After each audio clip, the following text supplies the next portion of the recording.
Hi, everyone. I hope you have a good time in our... okay. I hope you have a... I'm hearing... I don't...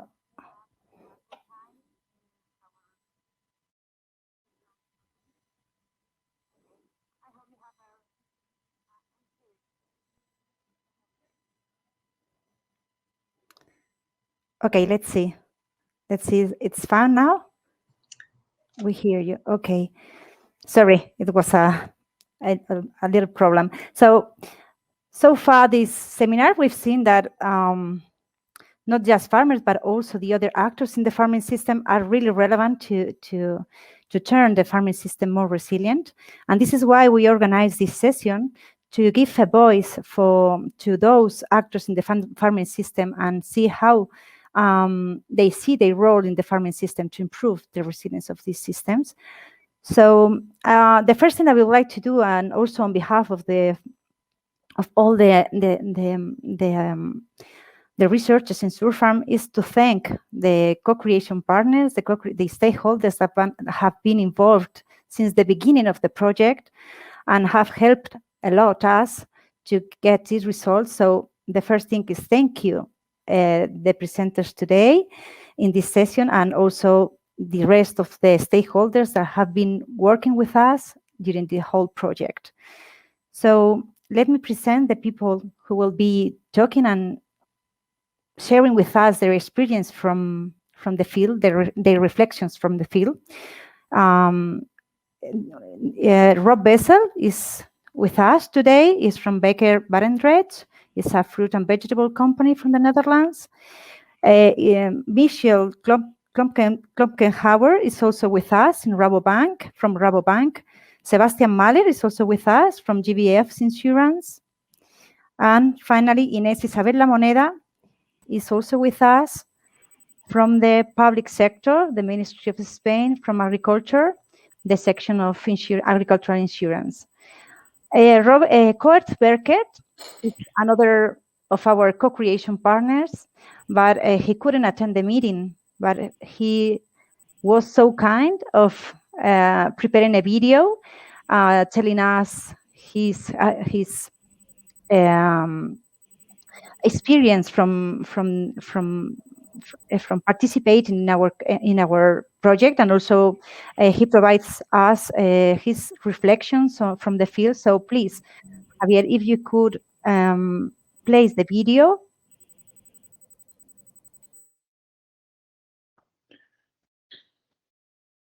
Dear all, thanks a lot for the possibility to join in the Surfarm project on risk management. The link between agricultural practice and research needs to be much closer, I think, and this project has proven to be a great example on how to achieve this. Next to that, it has been very inspiring for me, and it also provided me with the possibility to learn a lot about risk management and different strategies on how to cope with that. Well, I am very sorry that I could not make it in digital person to your final session, but I would like to make some final remarks. But first, let me start with congratulating you on the results. Well, regarding the results of the project, I think that a lot of the findings which you presented are very close to what we experience in reality as well. For example, the emphasis on not only shocks which have influence on the farm, but especially also long-term risks and pressures which have an influence on how farmers develop their business, are something we see in practice as well. Well, what I experience is that we as agribusiness or as researchers or as policymakers are very much focused on the short term. We see a problem and we fix it. But the question sometimes needs to be whether the system in which this shock occurred did not really enable this shock to happen. So shouldn't you look at the wider system only than at the shock itself? And what I saw or read at least is that this project proposes also some policy recommendations for example, the future of the common agricultural policy. And there really a focus has being put on a systemic change. I very much agree with that part of the recommendations. I'm not so sure whether all the teams which are pointed out, which are, well, in need of resilience, so to say, will provide the answers to farmers whether, well, to become more resilient as well. But that might be for next study, I think. But the focus on systemic change is really something I would like to underline, of which I think is very important. When it comes to the agriculture policy, the common agriculture policy, I would like to emphasize that the common agriculture policy is in essence an economic policy. And we should be careful, I think, to state that the common agriculture policy should solve all problems in the European countryside. I think that we have several policies in place to take care of these challenges. I think of, well, the nitrate policies or climate policies, etc. So leave them all to solve their own problems. Where the common agriculture policy should come in place is to make sure that farmers become more economic resilient, to become stronger in their business. I think that the recommendations which are made that, for example, there should be more focus on European innovation partnerships or the LEADER program are great examples of that, because that's really enabling farmers to work together, to, well, try to learn of colleagues, try to internalize external knowledge, so to say. And therefore, those are very good examples of, well, improving this economic policy, the common agriculture policy, to have a better focus on resilience with that. Another very important note, which I would like to underline, is the importance of working together between farmers. I already indicated that with the European Innovation Partnership and the LEADER program, etc., like you did. But there's another element, and that's, for example, that we see that more and more competition regulations are hampering sustainable development for farmers. So if they want a better bargaining position in the food chain, then economic policy should be able to provide those individual actors with this better position in this food chain. I see currently a situation in which competition on sustainability is organized. And that, for example, in my sector, like the dairy sector, this leads to the question who can produce the milk against the highest environmental and societal demands for the lowest price.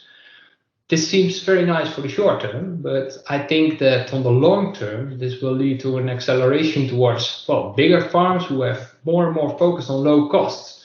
And that's, well, in essence, might be a good thing. But, well, looking at all the societal and economic and environmental challenges we face in the European agriculture, I think this simply does not fit to what we want to achieve. A sustainable, stable, family-owned farm, which is able to invest in the environment in which it operates. So, well, be careful on where we put our efforts on, I would say. And I think that part of the study is also indicating that. That's good work. I think that when we stimulate farmers to work together in, for example, cooperatives, this will really help them to take more collective actions, to which all farmers have to make steps towards sustainable development, but when then also the benefits of those steps are being shared. That's really something I would like to emphasize, and I think that's the way to move forward. Well, for the future, I think that resilience will become a very important topic in discussions on European policies concerning the future of the countryside and the future of agriculture.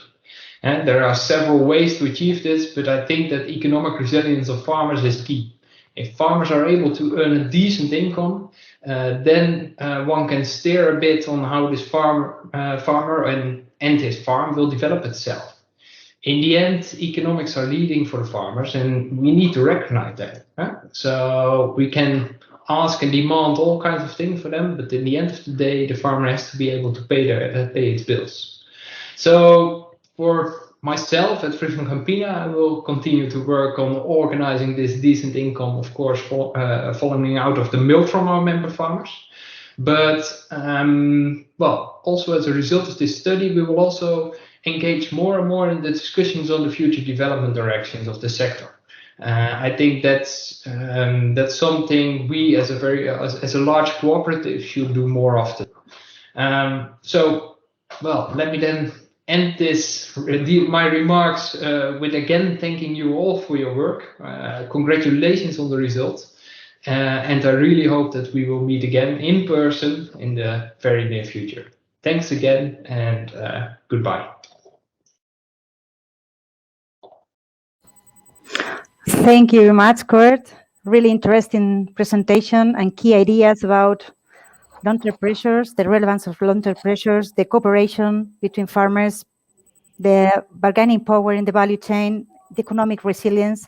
So now let's see what do you think about SURFARM recommendations? Which are the implications in your activity sector, and what do you think about the future? I am going to give the floor first to Rob Bessel. Please let me tell you, the audience, please write down your questions on the chat, and I will read out loud at the end of the presentation. So I give the floor to Rob. Thank you very much. Thank you, Barbara. You can hear me? Yeah. Okay, thank you for the introduction. I would like to give some comments from the perspective of wholesale retail. First of all, I think it's excellent timing of the project, because we see a lot of developments in the world, in the agro-food chain, which really make it necessary to innovate and to change.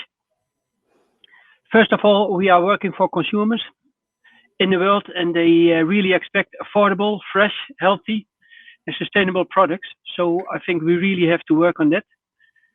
And when we look to our customers, the supermarkets, they are really looking for availability, and that's under pressure right now. So I think we have to take care that in the long run, it happens. Climate change going very fast, maybe too fast. So production systems have to be changed.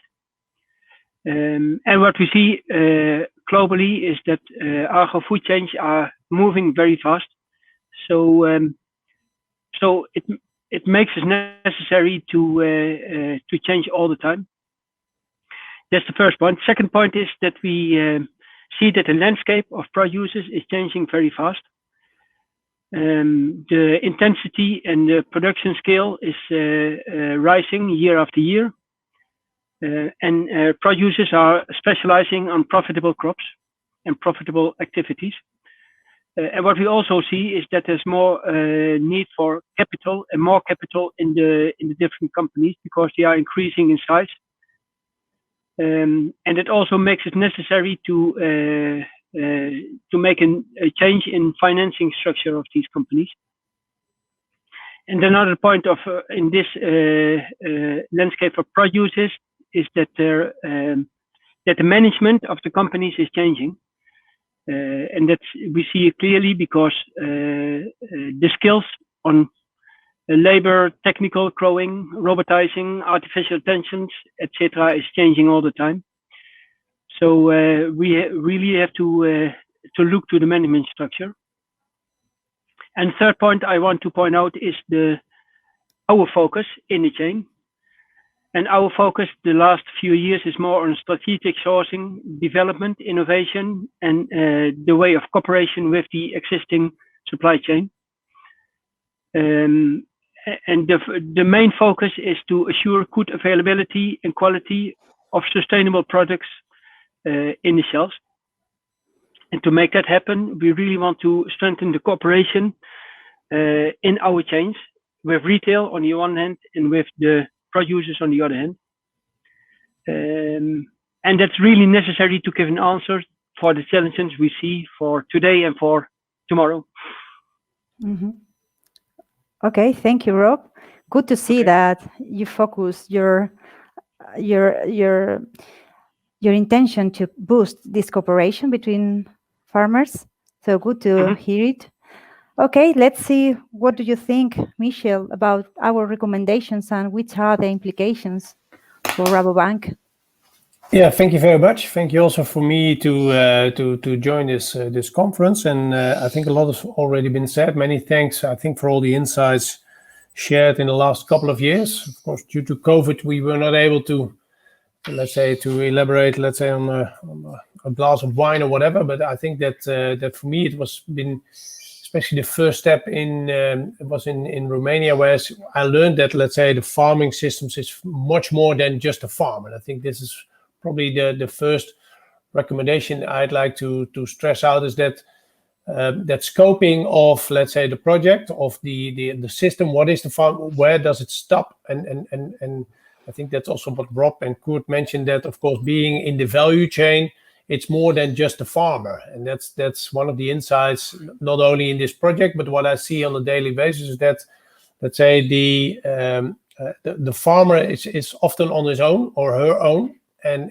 there are a lot of stakeholders involved in helping him or her in making that transition, and that's quite complex. So I think that this is, for me, the scoping of what you can do, but also what you can't do. So I think that's an important one, and I think that research knowledge, looking much further into the future than what Kurt mentioned as well, is that we try to solve it right away, whereas I think that some solutions should take more time than probably if you want to solve it today.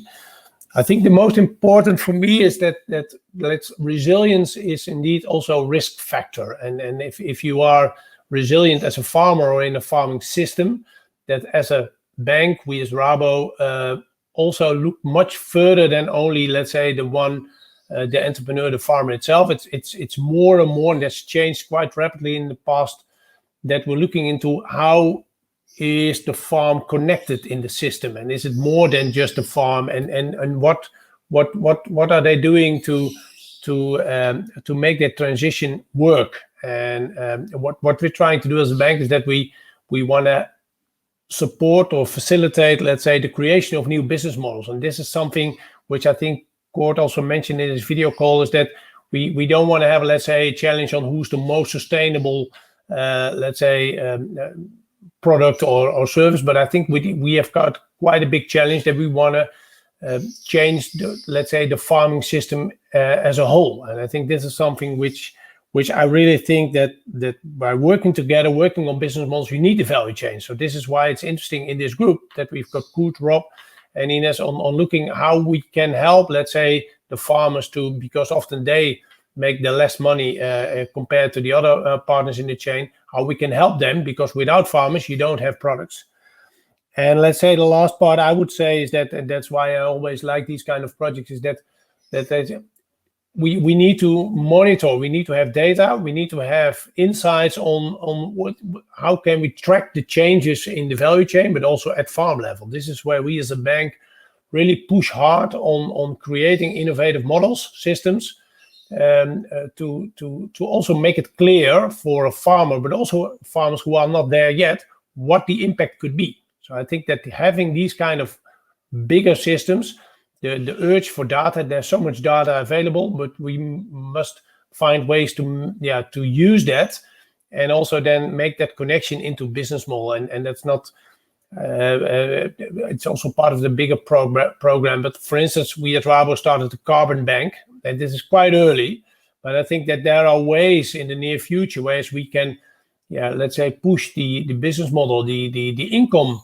model for farmers much more, so they will have room to invest in innovation, to invest in new models, because I think that's let's say the part of the value chain who is really in need of a lot of help. So yes, I really look forward in continuing also these kind of discussions in the near future. Not when this project is over. Probably there will be new projects evolving, I hope.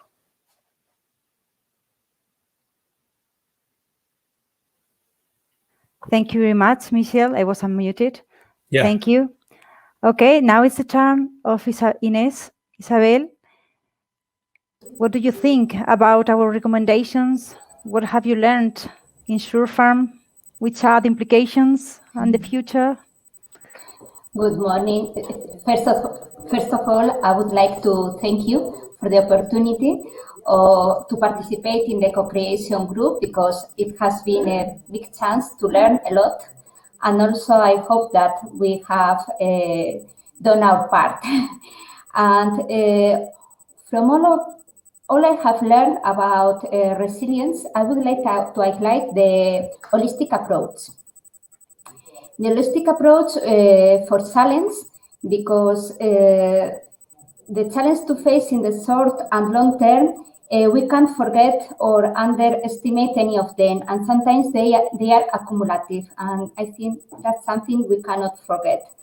And regarding policies, an holistic approach for the responses, for the different instruments and policy recommendations that are necessary for give a response to this challenge and have really a resilience farming system. And I hope that stakeholders that have participated in the project we can give our apportate something for the holistic approach. And the implication for considering our activity, I work in the Spanish Agency for Agricultural Insurance that belongs to the Ministry of Agriculture. And for us, one of the main challenges are the climate change. We are an instrument to help to this challenge, but we also have to face it for give a good response and being sustainable. And also, as we are part of the holistic response, the reflection is that for some challenge, we are not the best response. We are not the good instrument. We can only give some time for the farmers, but they need to adapt. And there are challenges that we have to take account, as for example, the market situation of different prices, because it affects also to the price, to the indemnizations for farmers. Then we are part of a big system. Then, looking at the future, I would like to underline the need of cooperation and exchange of knowledge. In one hand, as part of the administration, between the different departments. Sometimes we are focused only on our work, and we need to more relation with the others, and also with researchers and with farmers and all the part of the farming system. That's all.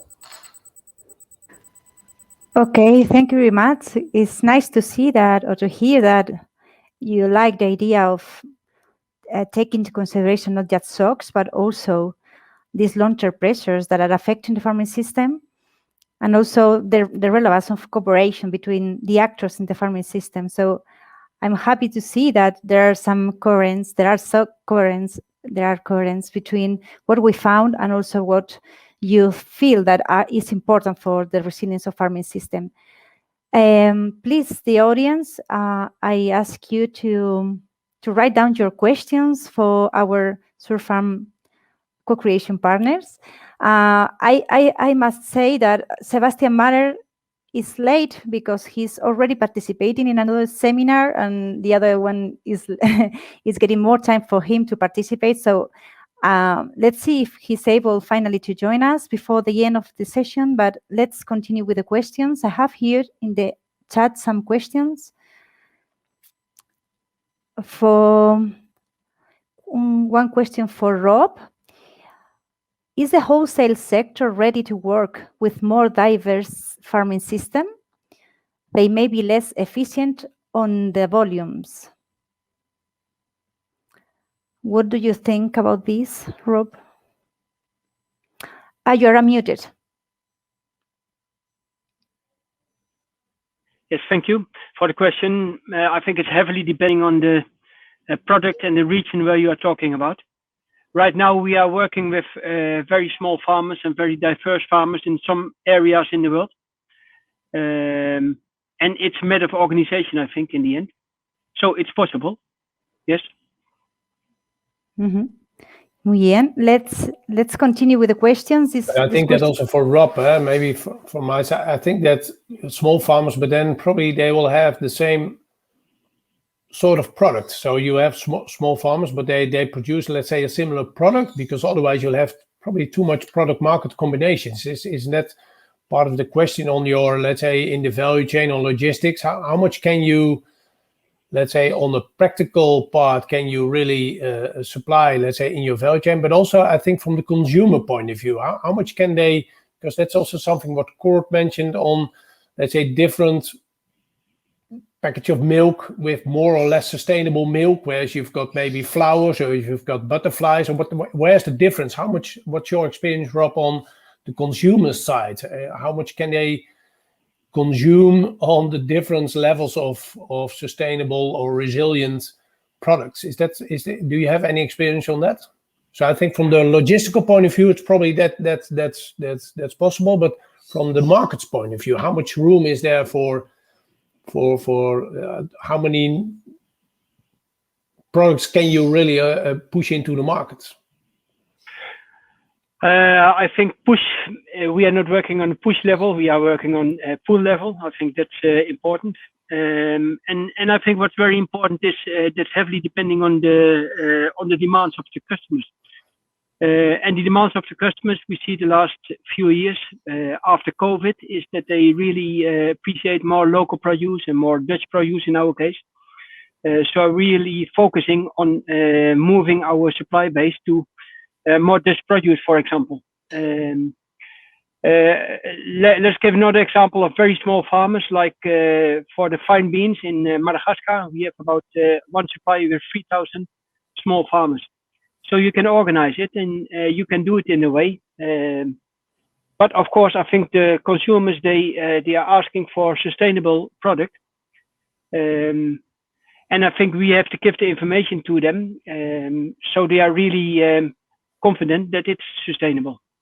So I think in the middle we have to work on that part. So they are really have to trust in the product, because that's most important, I think. Agree. Okay, Michiel, there is one question for you. New system chains are often not able to provide long-term stable predictions on their earning capacity. Will you still be able to provide finance? Yeah, I think that's a good question, and probably the biggest challenge we've been facing the last couple of years on making that transition. I think what Rob mentioned, if there's a real strong demand for certain products, then probably you are able to create a certain market for and let's say organize the supply chain. I think this is at least what we see, especially when you start sizing up the number of products and try to get a sort of earnings model for sustainability or for, let's say, a more sustainable production method, not only at farm but in the value chain. What we see is that's probably one of the biggest challenges we're going to face in the next couple of years. That's also connected to the Green Deal. I think that everyone is of course eager on having more nature, more sustainable production methods and the ways of producing the goods. But yeah, of course, we're also consumers and we're also looking into our own money and how much are we willing to spend. And I think this is really changing. I think Rob has got some excellent examples due to COVID. I also see it at home that we are more and more faced on and willing to spend probably a bit more. But yeah, as I always learned in the beginning, I'm not the average consumer. And so you will also see due to COVID is that there will be a lot of consumers facing a lot of economic difficulties and will look different into these kind of probably elements in a product which is not in the taste, which is not in, let's say, in the size of the product, but it's the way it's been produced. And I think, Barbara, this is probably the biggest challenge on having a view on where this will be in 10 years from now, and are we willing to invest? And I think that we as a bank are quite eager on participating, join forces with a lot of players in that field. We do it in the dairy, we do it in, let's say, in the agricultural part. We do it also different models in the, let's say, for instance, in the Netherlands, it's quite big with Kipster, and we were one of the first partners on that. And I think we need more. We need more examples, but it's not easy. So I understand the question of Miranda, but what's a long term? And I think that the farmer is often looking at 10, 12 years for a certain investment, whereas we as a bank think, well, hopefully it's the risk will go down in 2, maybe 4 years time. So this is indeed, and therefore we need partners. And it's been said before, you can't do it on your own. We probably won't do it, let's say, on a bilateral basis with a farmer. You need other partners in the chain to develop the market, to develop, let's say, a business model for everyone, because otherwise it's subsidizing. And I don't really believe that that's the long-term solution for getting a sustainable value chain. So I think that this is something where but also here comes, let's say, the research plays a role, because you need data, you need proof, you need to have, let's say, monitoring the development of a certain chain. And I think this is where we already work quite closely on different projects, but that's the future. So you need to have a view that starts with, let's say, a strategy, a view on how we look into the way the industry will develop, and then you need to grab a lot of initiatives together, because there will never be one. It will be several, and but then you need to willing to share risks, but without risks no return. So but you can't do it on your own. But Michiel, maybe it starts with commitment. Michiel, commitment of change, commitments of the different stakeholders in the chain. And I think this is also where in the resilient discussions, it's also a mindset, and this is probably the most difficult one. I've discussed it with Miranda, I think a year and a half ago, because we're going into Europe again as Rabo Group. So we're looking into farmers who have a future-proof business model. But how can you? That's quite difficult. Of course, you can have different elements of future-proof, but it's often the mindset and the willingness to change, and that's not easy to capture that into data. I agree, Rob. That's the first point, is that you're convinced, that you believe that there's also another future. And that's not only to do with small farmers, that can also be at a large scale. But it starts with a belief that you can make a change. And I think that there are already a lot of farmers making that change. So it's now often transfer that into a certain product or a business model, and you don't have to create it all over again. I think there are a lot of examples where we can, if you are able to make that grow, then you'll have more impact than developing every time a new concept. I think there's a lot of things already happening. So you are optimistic, Michiel, and also Rob, I hear optimism that you are committed to finance and work with new systems and to stimulate that transition. But you also say we cannot do it on our own. So also Pietrek was wondering, farmers are often struggling with making the transition, and then the Rabobank is not financing. But you say we are committed, but we cannot do it on our own. We need more information also to get insight into these new funding models. I agree. I think that on that we don't support farmers. I think that what is the most important one here is that because we've been in the news, and we are by far the biggest supporter of organic farmer in the Netherlands. So that's also something you need to be aware of. And I think that, and not going into detail of let's say each farmer, but I think that this is also what Rob said. You need to have the mindset. It's not only by transferring into organic or whatever, that it has to fit into the picture of the farm, of the farmer itself, and also the way he thinks on how he's going to sell its products. Because turning into an organic farmer, that's step one, but then you also need to create a market. And I think this is something where we are fully committed, and I think that we are very well, we are quite open on doing this. But I also agree that that this change, it's finance is often, let's say, the final, the last part of that whole process. but it has to start with, let's say, the mindset, the energy of making that, but also in the end, it has to pay out. So you need to have a business model in a value chain, whereas there's people who are willing to take off, to buy your products, but also willing to make together with you that change into. Because otherwise, like I said, if there's no, let's say, in the end, a very small return on the risk you're taking, then you shouldn't do it. But it takes probably a longer time than we've been used, than we were used in the past. So I agree on that. Also for us, that's something we need to be aware of. That the returns will take a bit longer. I fully agree, but that's also where we're trying to invest with other partners on. But if it's more sustainable, but it takes maybe 1 or 2 years more to repay, then yes, we need to do this, and we are very convinced to do that.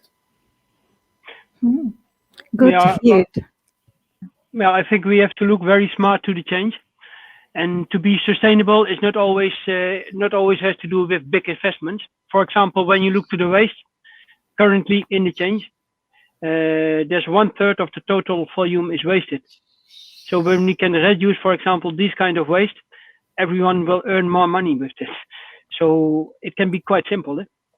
So it's not always that complicated, but we have to look smart to the change and where to improve and where to innovate. And therefore you need the cooperation, I think, to make that happen. Okay, thank you, Rob. Let's continue with the questions. There is one question for Ines. Is the Spanish government ready for more project-based CAP subsidies, for example, to stimulate transition? I think this is the moment. We are with a new CAP reform, and we are doing our strategic plans. And I think despite always the status quo is the more easy, and when in many occasions farmers ask for us, I see a difference because for these strategic plans, we have take account the university, the different researchers, and then I think it's a first step to do this, to rethink of what we need, and if we have to do something to stimulate transition. Okay, thank you, Ines. There is another question to all of you. Do you think? So maybe ask Ines a follow-up question here, because it sounds so wonderful. So what are the examples of that things are moving? It's so can you make it more concrete? Yes. Well, I work in the agricultural insurance. Then we are not as part of the strategic plans.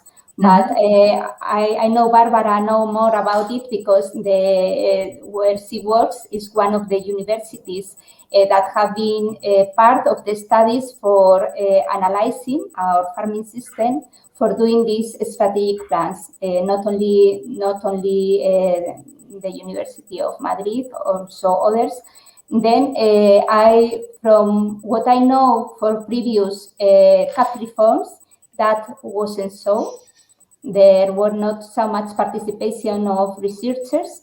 Then, from my point of view, there are more openness, at least to listen others, and then I think this is a first step also for think about changes, not only how to go on the same.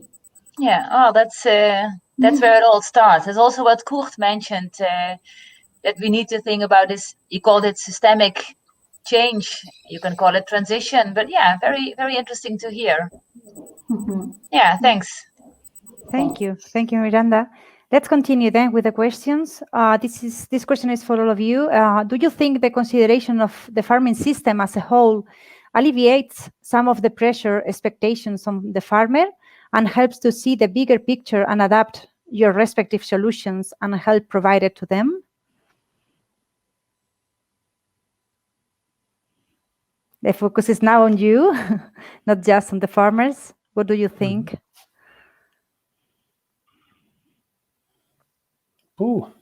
It's difficult to answer.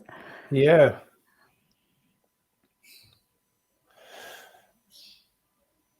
Giel, you mentioned it as your second lesson learned in Romania. Besides that, it was a nice meeting. You also said, well, the major learning point there was that there is this role for all the actors. That's what I realized there. Yeah. Yeah, I think that this is the bigger picture indeed, that solutions and provided to them. I think that this is, I'm not sure if that answers that question, but I think that's what I also said in my initial remarks is that what I often see is that farmers are, well, they're faced with a lot of challenges, a lot of changes, and a lot of information, and often they are there. Let's say they are quite busy on their farm itself, and making these kind of long-term, not only investments in money but also in the mindset. That also urges them to invest in themselves, in their networks, in information.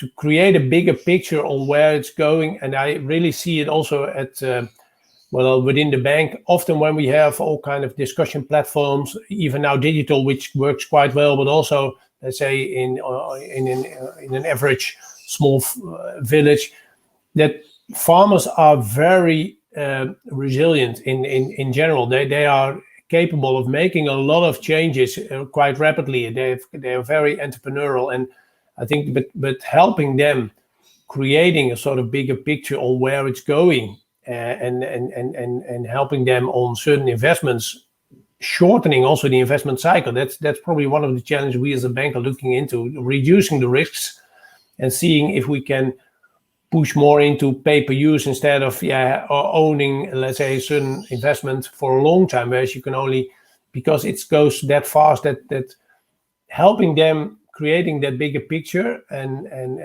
creating a sort of trust. Yeah, I think that's up to all of us. And but I'm not sure if that answered the question.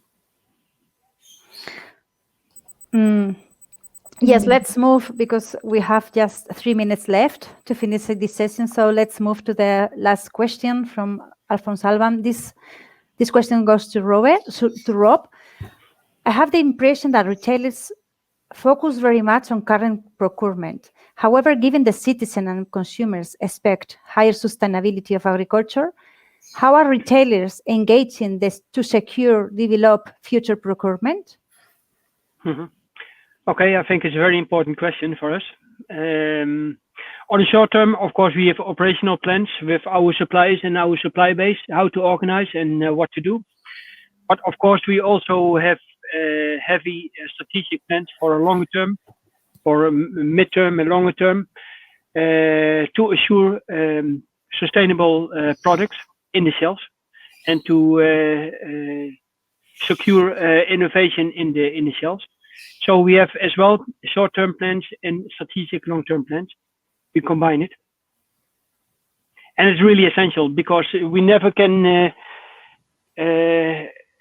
We never want to have empty shelves. So that's number one. Always have the shelves filled of our customers. Okay.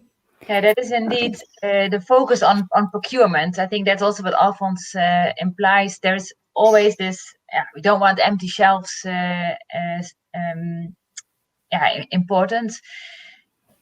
It's quite a difficult balance, I can imagine, also for you, Rob, with Bakker Barendrecht, to find this balance between focus on procurement and on the other hand also pay enough attention to resilience and sustainability. So it's a bit of a struggle. It's also what Koert already mentioned, that in the end of the day, farmers need to pay their bills. So they have this focus on economics. And that is what Michiel says. It's not so easy to change. So that is indeed coming back. But then we have this good comment from Ines that you are thinking also from the policy perspective about these changes and that you talk about it. So maybe it all comes with small steps instead of big steps. Okay, 2 more questions. Yes, there are 2 more questions. Okay, this one goes to Michiel. What does Rabobank do to help farmers into sustainable finance mechanism for example, carbon storage markets or conservation certificates? This is from Peter Faint. Due to time, and Peter, you can contact me directly, but we've announced, I think, 1.5, 2 months ago, that we're going to start the carbon bank, the Rabo Carbon Bank, whereas this is something where we hope that we are able to generate also a business model for farmers on carbon storage. So I'm really looking forward into that. It's not going to be easy, but yeah, it never is. And so I think that, and the conservation certificates, that's probably something which is also in line with that discussion. But if you can see on the web, but you can contact me directly if there's any questions on that topic. Okay, thank you. Sebastian has just joined us.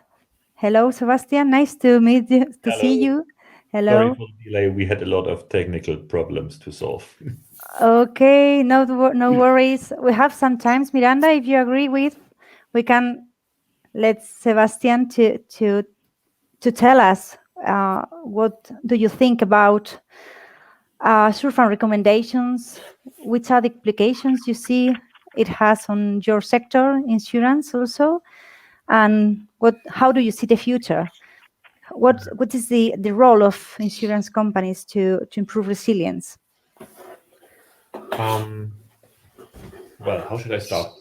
I believe in Germany the biggest question for us as insurance companies and insurance broking companies and product developers of insurance products is to face the risks of drought. That is actually what the most farmers come to us and ask us for, and we have a gap between the risks, the claims which are caused by the risk of drought, and the premium that the farmers are willing to pay.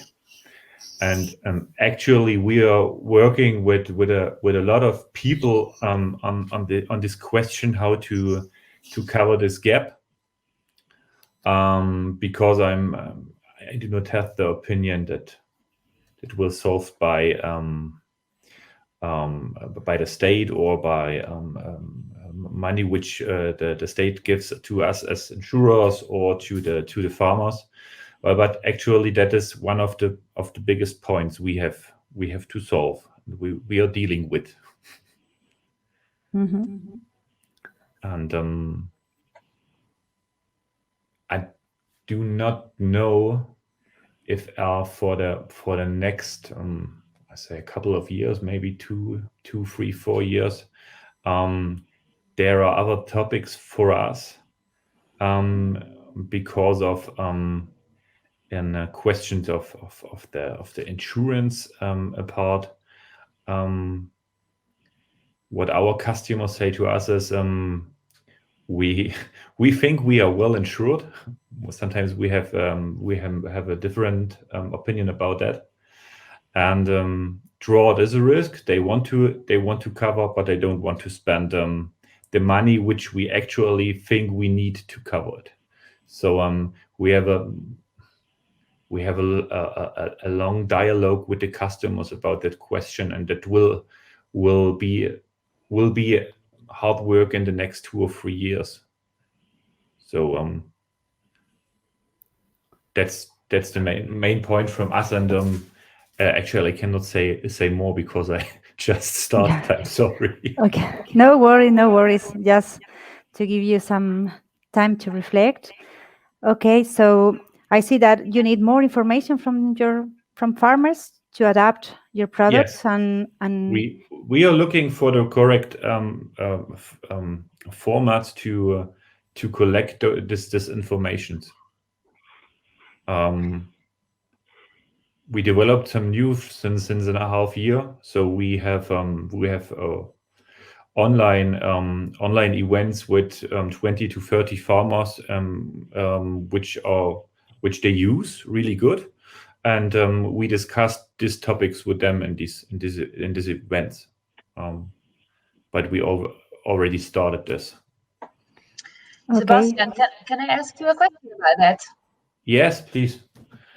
So you indicate that droughts are a major problem for you as an insurance company, so what kind of solutions do you prefer then? So on the one hand, you could maybe assist farmers in their knowledge on dealing with soil improvements, as we heard this morning from Katarina, that the soil is so important and soil health can maybe be improved so that it can better deal with drought. Or are you innovating on better insurance products using all kind of data from remote sensing and big data to make your product better? So which path are you following? I think it is a question about the correct risks. The most farmers come to us and say we have a problem with drought. The government comes to us and says, "Oh, we believe there's a problem with drought because all the farmers say we have problems with drought." In my opinion, and we know that because I don't think we have a problem with data. We have enough data, and we developed some technique and algorithms to look at a specific farm and to describe very exact which different weather risks are a problem for the farms, for the specific plants which are growing there. And what we can say, it is not only drought, but it is, in my opinion, it is a media topic. Everyone is speaking about drought. Drought is a big risk, but there are others too. And in my opinion, and what is our task too is to make the farmers believe in that it's not only drought, that it's a combination of different risks, which is really risky and which is really a risk for the economic yield, for example. That is what we are doing, and I do not think we need another data. We have sometimes questions about which data can we use, because it's a commercial use of the data. But that works now very good. So we can use good weather data. We could use satellite data. We are working on these topics, and we can still build good products. In Germany, we have the situation that the bigger crop insurers actually move in our direction and say, yes, it's good to make specific analysis on farms and look which weather risks is really a topic for the farm. So data is no problem. I believe we have a problem of time, because farmers will need some more years to really understand how big the risks of bad weather is. That will cost us a lot of money, because we have to explain that, and explaining that costs a lot of money, because we need our field force agents, for example, for that. So I believe it's a question of time. We have the products, they work.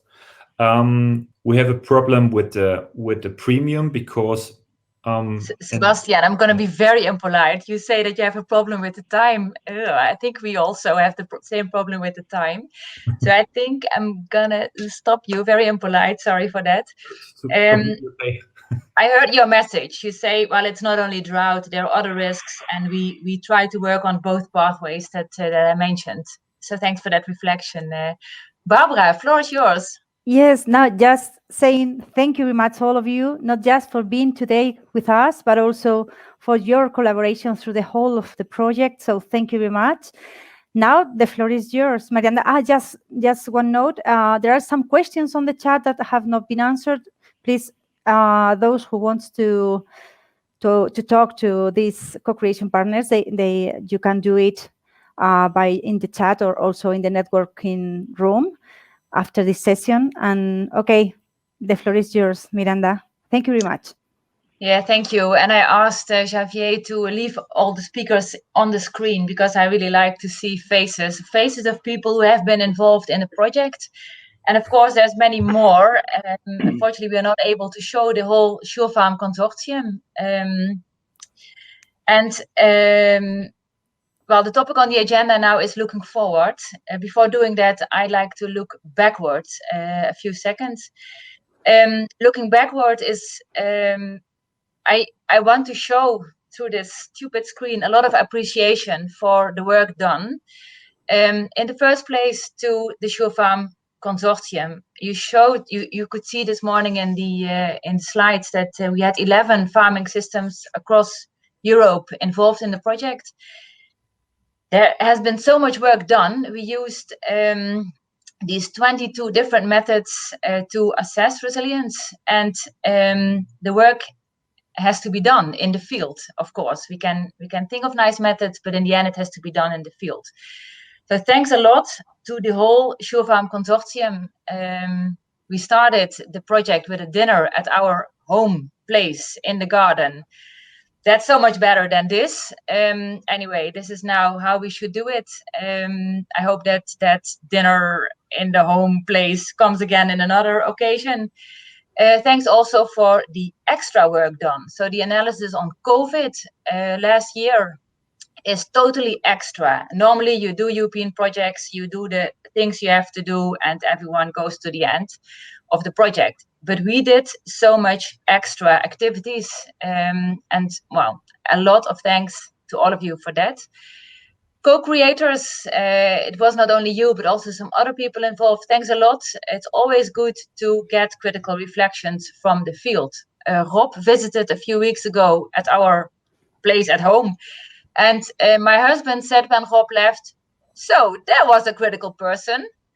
So that's good to always get critical reflections from the field and to get these questions. So what?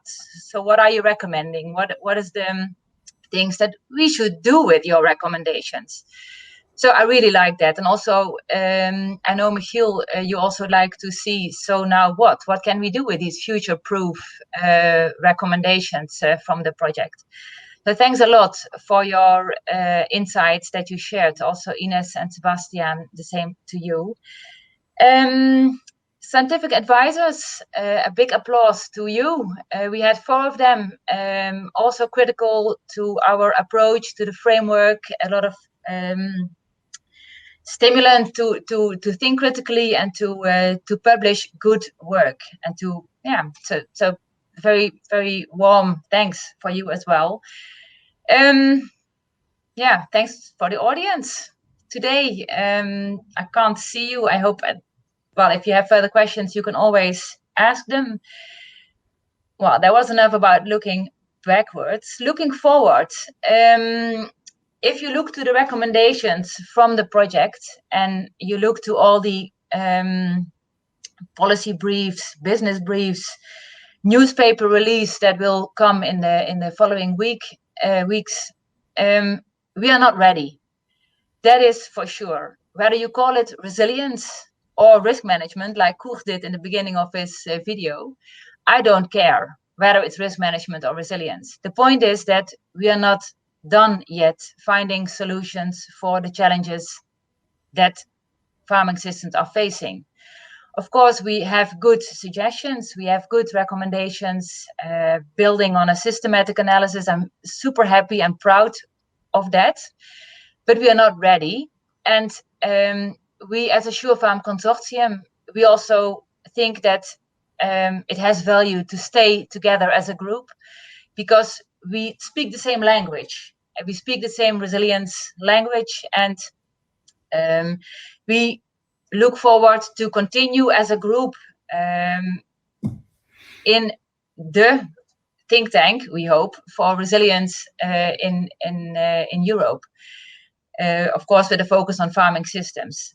So that is the way forward, because we are not ready yet. And in that sense, I hope to see many of you again in similar discussions. What else to say? Then it's 12:30. Although I'm from the Netherlands and I'm always too late with everything, I think it's good to be on time. So let's stop. I think it's also we said what we wanted to set and what we wanted to say, sorry, and what we wanted to share. Thanks. And yeah, find a bit of a pity to say goodbye, but as I just mentioned, we are not ready yet, so work must go on here. So I hope to see and meet you again in another occasion or in discussions in context of the think tank. Thanks a lot, and thanks for the Spanish team for the platform that that we are in and that you arranged. Thanks, and see you sometimes. Thanks a lot. Bye-bye. Bye. Bye-bye.